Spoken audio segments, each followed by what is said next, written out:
Hi everyone, it's a regular Q&A session, and today I was supposed to be here with Coach Chris, but unfortunately he couldn't join me today. So I hope I will be enough for you and to answer your questions. And right, so I think we can start already because we have really nice questions from the YouTube. And someone called Dean Suleimanovic, hello, has sent me quite a few questions. So I will just start with them. So Dean is asking, thank you guys for everything, especially Daniel. Of course, everybody is thankful to Daniel. And I'm now in the 11th week of CBTI. I would be interested in the following. What do you think about it? When it comes to stimulus control, the advice is mostly to get out of bed and go to a pleasant warm place and relax or do something relaxing. So, from the beginning, since I make my apartment dark when I wake up and since I don't feel comfortable to stay in bed, I always get up, go to the bathroom, and then sit or lie down the corner sofa. And I disappear. I fall asleep automatically, not remembering it. Sometimes I don't fall asleep depending on the night, or I drift to sleep when get awake again one or twice before the waking time at 6. I never feel sleepiness at that time of night in order to get motivate me to go back to bed, but simply disappear on my sofa. So I think the question from its dean is whether it's okay to kind of like befriend wakefulness that in a way that he's moving to sofa and he's staying basically there. And we kind of like advise to do something enjoyable at night if you can. But however, it's not always necessary to do. Of course, like doing an enjoyable activity is an added value. But resting in bed and when you're feeling comfortable, it's really, really nice. So if you are okay just being in the dark, staying on your sofa, and when you fall asleep, then completely just go ahead. So this is absolutely no problem at all, and here in the Sleep Court School, we are not about creating any strict guidelines. We any strict rules. We rather call it guidelines. Anyway, it's always about finding the path of least resistance. So, what feels the most comfortable for you? This is the most helpful because even when you are when you have this stimulus control, and if it feels like punishment, you have to get out of bed.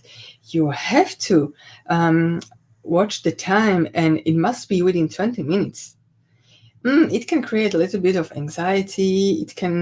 People feel very often quite uncomfortable about it. But if you feel like getting out of bed and going to your sofa and staying there, and you're feeling comfortable, and very often you fall asleep, which is really, really nice, you totally are allowed to do that. So I hope I answered this question. And we can move to another one. Now, here is a question. As soon as I stretch window time, I think I could sleep more. Bumpy nights starts again.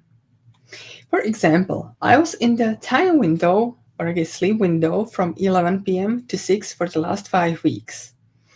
Last week, I mostly slept. Anxious the day before, probably there is something missing. And is the solution perhaps to go no matter of the time sleep window, only when I'm sleepy enough to bed, and how to increase the time in bed? We kind of call it like chain reaction. When we are making a when we are making a change that is very natural, it's very normal and logical, of course, our brain is still on, it's been very hypervigilant because it has been, our nervous system has been sensitized for a very long time, and our brain is on the lookout for threats. So even if this change is good for us, we still need to teach our brain that it's really safe to proceed with this change. And you experience this bumpiness purely because your brain is trying to protect you and wants to know, is this really safe? Is this really safe to extend my sleep window? And you are the one who answers, yes, it is safe. It's completely okay. So the bumpiness is very normal after we do any change. It might get bumpy when you move, when you don't move from, when you don't go to sofa in the middle of the night anymore, and you will stay in bed. It will take time until you get used to it, staying in bed all the night. And you will experience some wakefulness. There might be some anxiety, but it's completely normal and okay. When you don't run away from it, when you stay with this anxiety, then you teach your brain, hey, it's okay to experience this. This is safe. Staying in bed is safe. So, absolutely, Dean, it's completely okay to uh, extend the time. And what we advise here in the Sleep Coach School, when you have a sleep window, it's not really about, okay, it's 11 p.m., it's time for me to sleep, to go to bed. It's simply the time to uh, to start your sleep window, which means that you are not going to look at the clock. And you are free to do anything. You are free to befriend wakefulness in more active way if you feel like it. You can stay in bed, you can read, you can watch TV, or you can go to sofa. Simply the time 11 p.m. is when you look at the clock for the last time. And like this, you will show your brain that the time doesn't really matter. What matters is how you approach the wakefulness, how you approach the nighttime, and the energy you give into it. So I hope I have answered your second question, and we can move to the third one. What to do if you think that anxiety caused by life issues, changing of career, interviews, and so on, also has a bad effect on sleep. I am very satisfied with the progress. Should I put it on hold because stress, anxiety, and uncertainty have a negative effect on me? And instead continue daily activities and what I have done so far because I'm not in a hurry. So, uh, when you think the anxiety is caused by life issues, uh, this is a tricky question because we cannot really put our life on hold even while we have insomnia.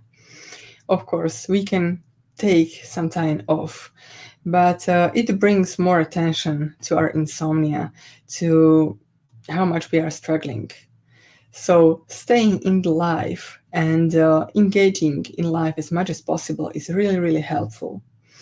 And helping to or learning to stay with your anxiety, learning to be how to approach the anxiety, what it really is, that it is just a safety mechanism from your brain, that your brain is trying to protect you, that your brain is just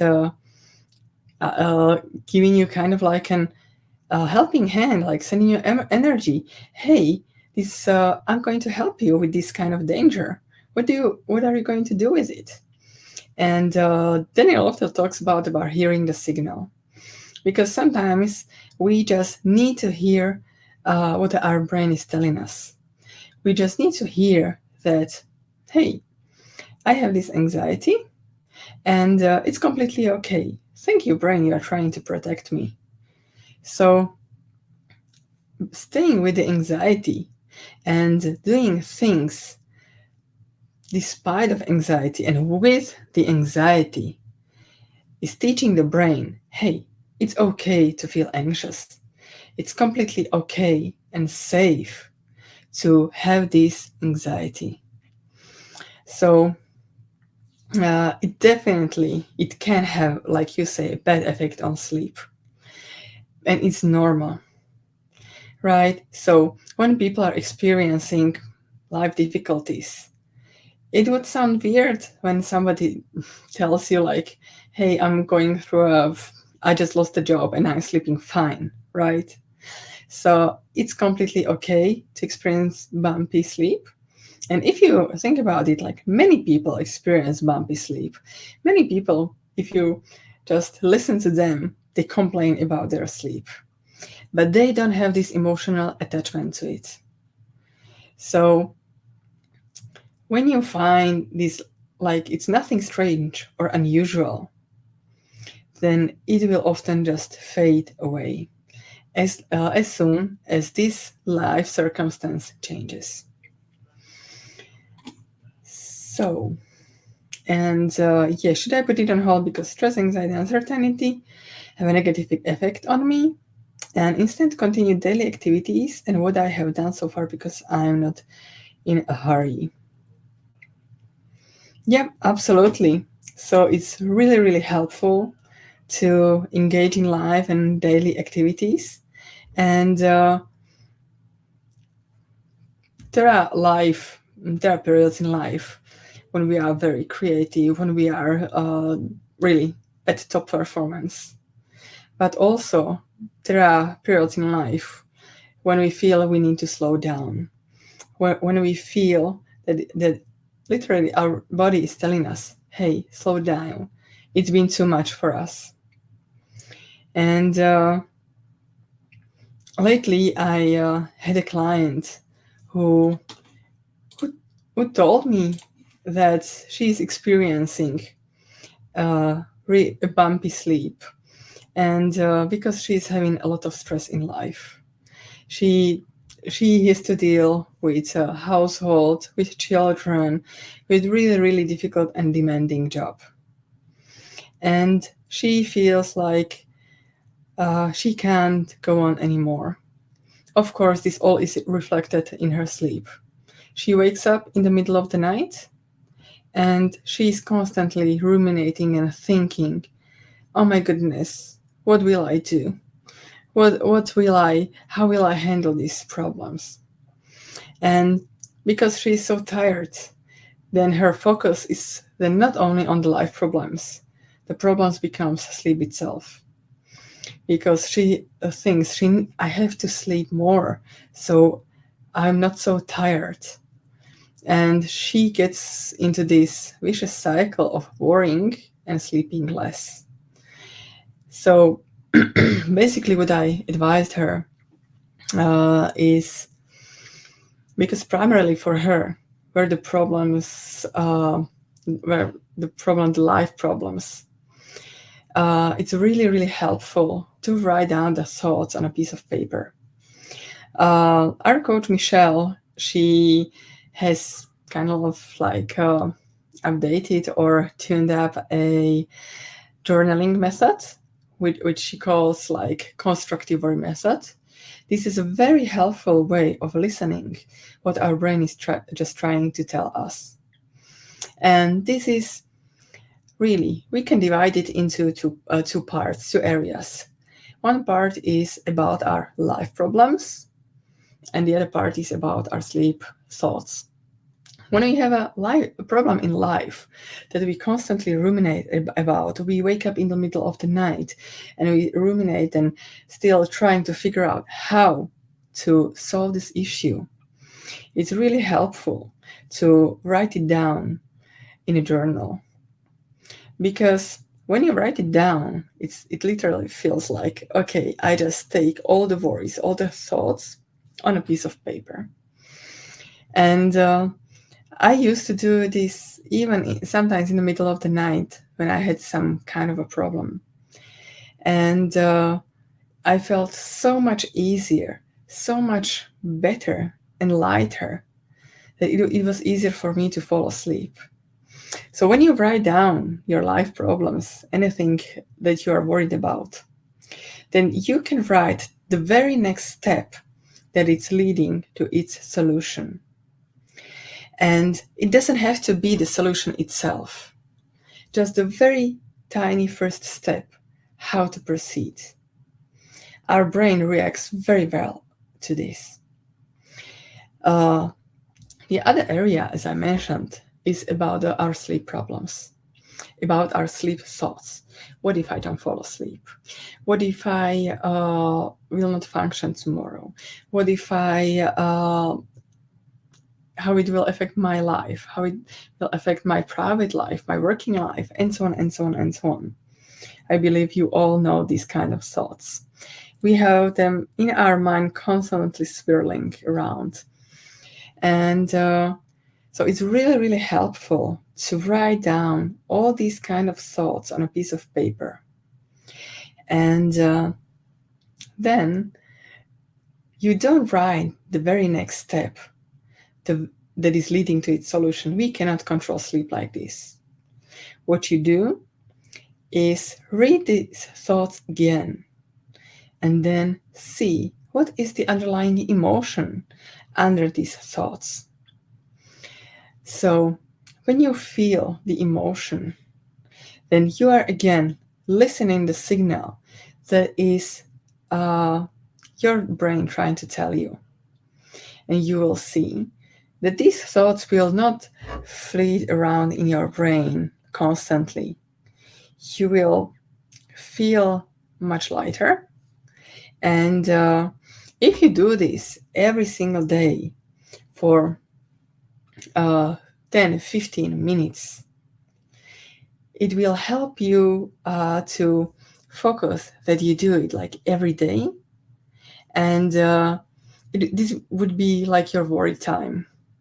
And so when you have a thought that is not around this, that is outside of this worry window, you can tell your brain or tell this thought like, hey, I will handle this thought later when my worry time is when I'm in my worry time. So this is really, really helpful. And please be consistent. When you are implementing or starting a new habit, whether it's running or whether it's like this journaling, this constructive worry practice, be consistent, because we humans, we are very impatient. And if something doesn't work at once, then we like to throw it out of the window and chase for another quick fix. Unfortunately, there is no quick fix for insomnia.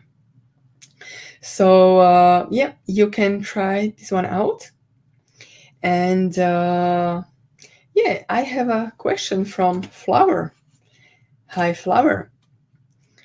I have insomnia since a month. I get from 1 hour or complete sleepless nights now to 3 to 4 hours, and so at nights 5-7 hours. But when I sleep like 7 hours, I feel so weak and much more.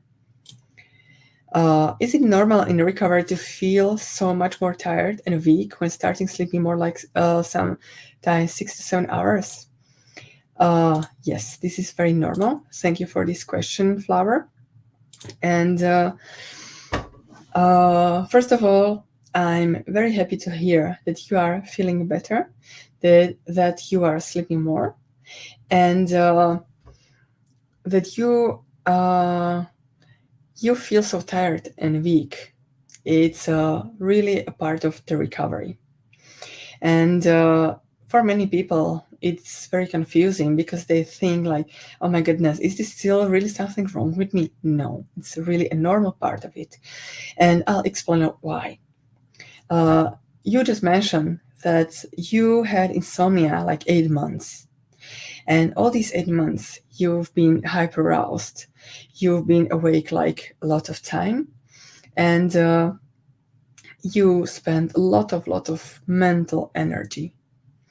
So when you start to sleep more, the hyperarousal goes down and the real sleepiness and tiredness is unmasked. You right now you really feel how truly tired you are. Right? So it's very, very normal and it's a really good sign of hyperarousal going down. So uh, that said, it will fade away. It may take some time. It may take several weeks, up to several months. Don't be scared of it. It really takes its time. Okay, so I hope I answered your question, Flower. And here is another question from Krista Nicole. I'm stopping medication. I experience many nights of no sleep insomnia. Practicing what I have learned. It's getting better 5 weeks later. Some nights I sleep some nights not much. Okay, is there any question? I guess, yeah, okay, so I will comment on what have you written. And it's great that you're stopping the medication and you feel able to, because sometimes people, they are really trying to push through to stop the medication. They are really trying hard, like, I don't want to take it, I can't take it, and they feel like, oh my goodness, I have to wean off as soon as possible. But really, you don't have to rush this process. This could be like really at the very end of your insomnia recovery. And I experienced many nights of no sleep insomnia. Yeah, I experienced this also. And practicing what I have learned, this is great. And it's getting better 5 weeks later. It really takes time. And some nights I sleep some nights not so much. It will get better. Of course, there could be some kind of like reasons of winning of the medication for this bumpiness, but very often it's about the hyperarousal and how we think in itself about the meaning of. Because when we take the pill, it's really this serves to us mostly as a just like a crutch, like it helps us psychologically. Okay, I'm doing something that is helping me to to sleep. It's been taking care of my sleep. So I've read in the book by Joseph Pannell, You Can Sleep Too, how he went off. And it was that he was really chopping, like week by week, the pill. It would make it smaller and smaller and smaller until he crushed it to the dust. And then one day he realized, oh my goodness, what am I doing here? And he just threw it away. His brain literally came to the conclusion, it's impossible to that this dust is responsible for my sleep. And he took it really slowly. And it was a very gradual process. And really, the very last step, it cannot be forced. Of course, there could be this bumpiness. this change reaction, like I mentioned at the beginning, that I'm not having this crutch anymore. And like many people say, the last and the most difficult step is this one, is stopping this movement. I'm taking something, right?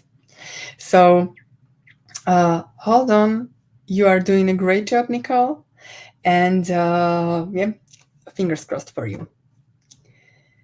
Okay, I think I can answer one last question, or have a shout out from a flower. Thank you very much. You guys helped me a lot. I'm glad to hear that. And greetings from Germany. Greetings from Slovakia. So, and the last one would be from Alisa. Hi, Alisa. How do I stop thoughts while trying to sleep? All of my thinking about problems keep me awake. So, first of all, it's really helpful to understand what these thoughts are. And these thoughts are really messages from our brain.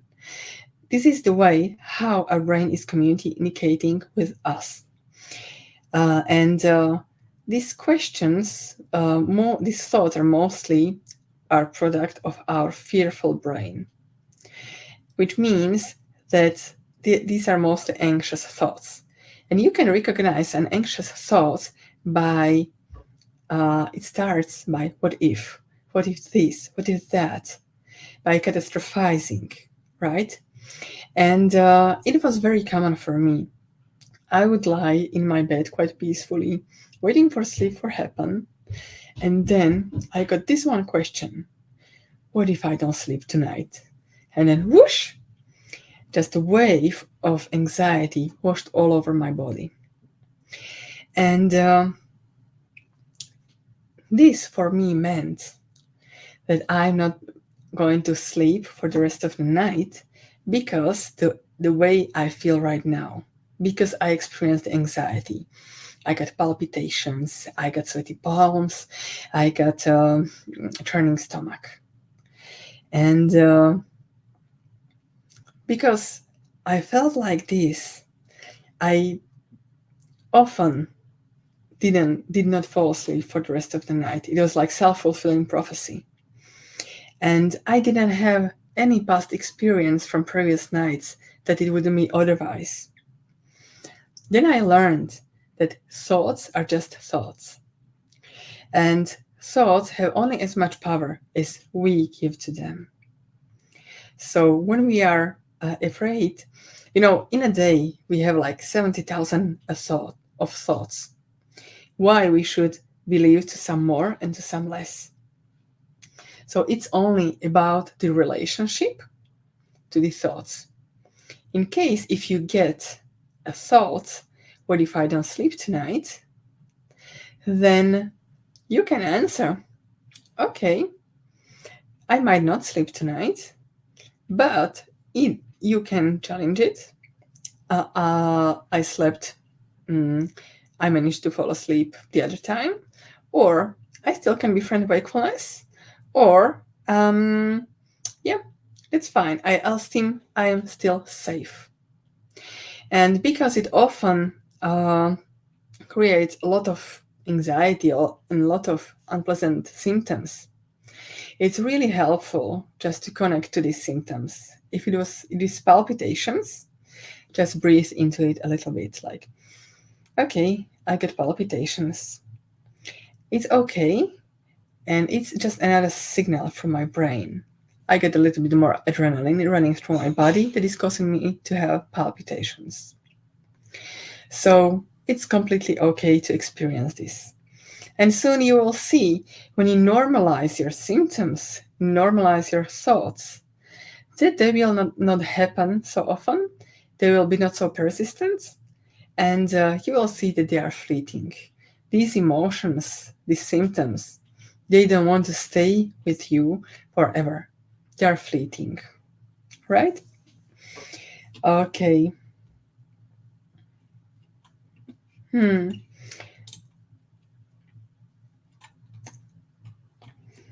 From Mina is writing, how do I stop being tricked by my emotions related to Alice's comments? Yep, I hope I have answered this question right now.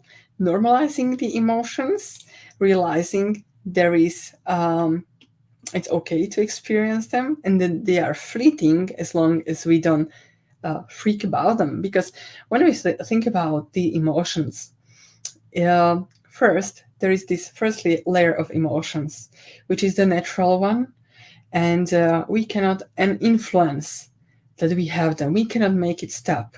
We cannot make it.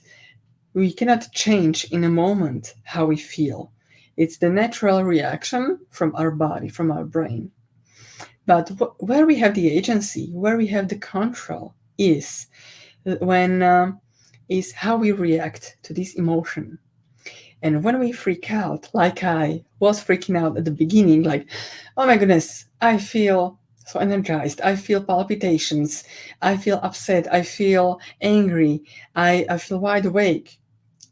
I would add another layer of this anxiety, of fear, of anger, of frustration. And I'm making this emotion bigger. So, but when I accept it, like, hey, I feel right now the way I feel, and it's completely okay. You will see the emotions are fleeting and they will fade away, right? So I hope I have answered basically most of the questions. And yeah, I thank everybody for being here, and I will see you next week again. Bye bye.